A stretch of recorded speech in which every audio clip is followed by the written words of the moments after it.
peut-être qu'on est dans une zone où il peut y avoir des constructions qui ont été faites légalement, etc. Le seul problème, c'est qu'on l'a vu avec l'impluvium qui a été créé là, qui a son utilité.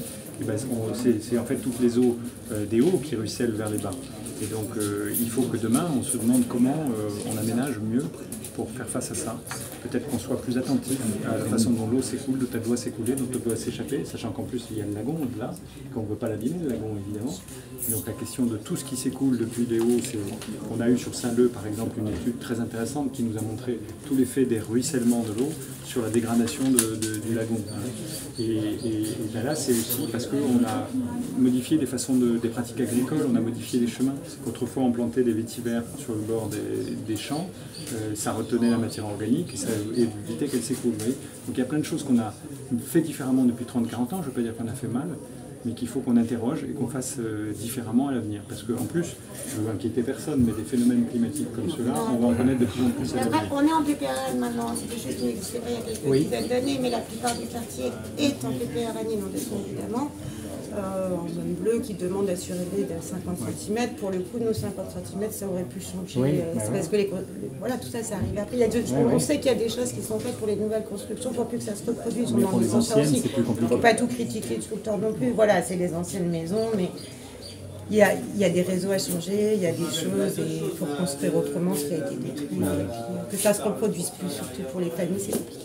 Autrefois, c'était 10 jours pour déposer ces dossiers, maintenant c'est 30 jours. Ça laisse le temps que vous soyez accompagné pour ça. Puis je sais, je suis sûr que les services municipaux... Oui, exactement. Mais après, c'est vrai qu'au niveau des infiltrations, tout ce qu'on a vécu sur étant salé avec les fontes de pluie et tout, il est vrai que là, c'est... Et les séparations d'habitat, bon, on a vraiment un temps de retard. Bon, comme tout le monde le sait, il y a beaucoup de personnes qui sont éligibles au dispositif. Il y en a beaucoup de personnes âgées qui sont en attente depuis 2019-2020. Et c'est vrai que on aimerait accélérer un peu, mais on sait très bien que dans toute l'île, c'est un problème vraiment récurrent. Et vous habitez ici depuis combien de temps? 40 ans. 40 ans. Avant, ma aînée a été salée, mais dans les hauts. Il m'a fait tout un bon séjour là-haut. Là, je n'ai 40 ans, ma ici. Voilà, 40 ans, on m'a jamais vu de l'eau comme ça. De l'eau comme ça, vous n'aviez jamais vu? Oh, non. Mais dis-moi, madame, l'étang, il n'y avait pas plus loin avant, non? On a des cases là? Non, on m'a jamais entendu, jamais vu, jamais connu.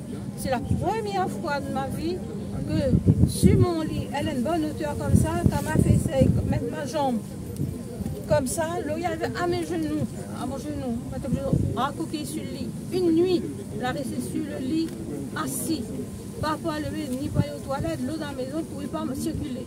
Je me fait 78 ans, elle est handicapée. Elle est malade du cœur. Vous la rentrez dans le case ou sinon également? La rentrée partout, Nana, elle est morte. Non mais vous-même, vous revivez d'autres cases là? Oui, là, elle est toujours, oui. On a voulu l'évacuer, elle n'a pas voulu sortir sa maison. Parce qu'elle n'a pas voulu, mais dit comme ça, m'assire sur le lit, jusqu'à quand il gagne un niveau d'assir. Et depuis, les enfants, les deux garçons, M. Couramment, là, ma fille qui trouve au boulot. Vous avez la famille qui n'est pas loin? Oui, et là, ma fille, elle habite en métropole. Elle est arrivée hier. Elle est arrivée hier.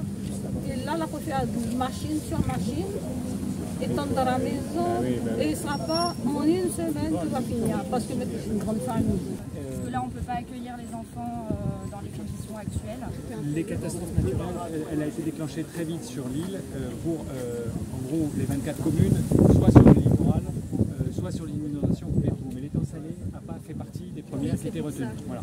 Donc il y a eu des rapports complémentaires, et je peux le dire parce que ça va sortir très vite, l'arrêté catastrophe naturelle va être complété pour l'étang salé et pour les 4 autres communes qui étaient concernées, il y avait Petite-Île et d'autres. Donc ça va vous permettre de déposer des dossiers de catastrophe naturelle, de voir avec votre assureur, parce que j'imagine que c'est des locaux qui sont assurés, hein, donc voilà. Et donc de pouvoir déposer des dossiers de demande, etc. Et les assureurs, ils vont faire mieux. Ils ont un mois pour faire passer l'expert, un mois ensuite pour faire une proposition, voilà. Pour accueillir les enfants. Et ça ne vous empêchera pas de commencer le cas échéant à faire les travaux, mais les expertises devront dire combien et jusqu'à combien c'est remboursé, parce que c'est pas toujours 100%. Et puis après, sur le problème d'activité, il peut y avoir aussi...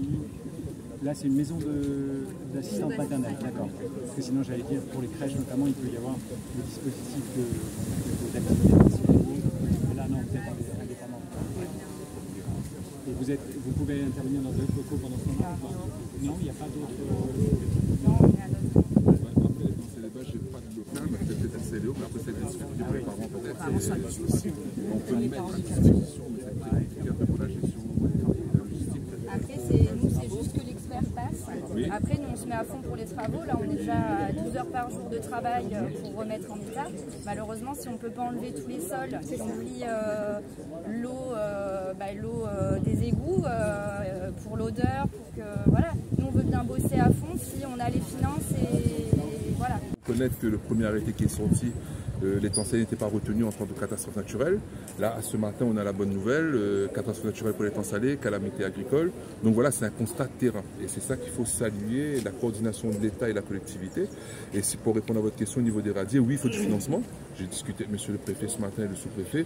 Oui, il y a des solutions, il y a des fonds verts qui ont augmenté, passé de 19 millions à... je crois que c'est 19 à 23 millions à peu près. Donc voilà, donc on a tous ces leviers-là aujourd'hui qu'il faut actionner pour pouvoir, en l'occurrence au niveau du radier qu'on a visité, vers un ouvrage d'art, pour pouvoir en fait désengorger en fait cette partie-là, pour pouvoir rendre les terrains accessibles et avoir plus de sécurité. Mais effectivement, il y a plusieurs radiers. À La Réunion, on est sur une montagne, donc forcément il y a des radiers partout. Est-ce que l'urgence à l'étang salé, on ne peut pas le dire que c'est l'étang salé proprement dit, mais oui, il y a une urgence à l'étang salé. Comme je le disais encore hier à un de vos collègues, c'est 35 ans d'urbanisation, 35 ans de bétonisation, sans cohérence réelle sur le long terme. Quand on regarde aujourd'hui, en moins de 30 ans, on est passé de 8 000 habitants à 15 000 habitants. On a construit, on a fait des bâtiments, des logements sociaux, sans prévoir les évacuations. Aujourd'hui, on paye ça. On paye ça. On le paye. Catastrophe naturelle exceptionnelle, il faut le dire. Parce qu'aujourd'hui, cette montée des eaux, c'est la première fois en l'espace de 20 ans. Donc, on a suggéré, avec la collaboration de l'État, on est en pleine gestion. Ça fait 15 jours qu'on est en mairie avec les services de l'État et les services de mairie que je salue aujourd'hui, les agents qui ont contribué aussi au désengorgement de ces habitants. L'étang Salé-les-Bains a connu, on va dire, une zone sombre, c'est 48 dernières heures. Et il faut le rappeler, même si c'est la gestion de la Civis, des côtes de l'étang Salé, les agents communaux sont intervenus quand même. Juste rappeler à l'étang Salé-les-Bains que les canalisations d'évacuation d'eau pluviale, ça fait plus de 20 ans que ça n'a pas été curé. Ces canalisations-là sont bouchées.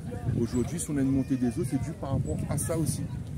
Donc, j'ai fait appel au service de la Civis pour qu'il y ait une étude de fait et refait ces canalisations-là.